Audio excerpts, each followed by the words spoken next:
This is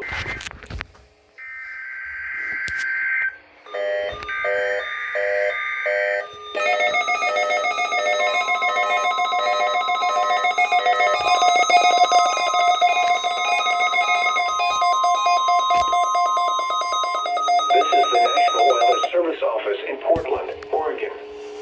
The proceeding was a test of NOAA Weather Radio's warning alarm.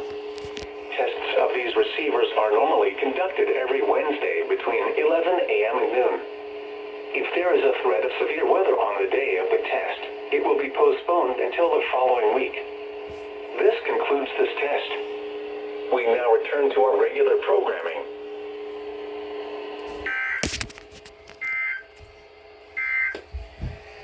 Forecast for the Western Columbia River Gorge today.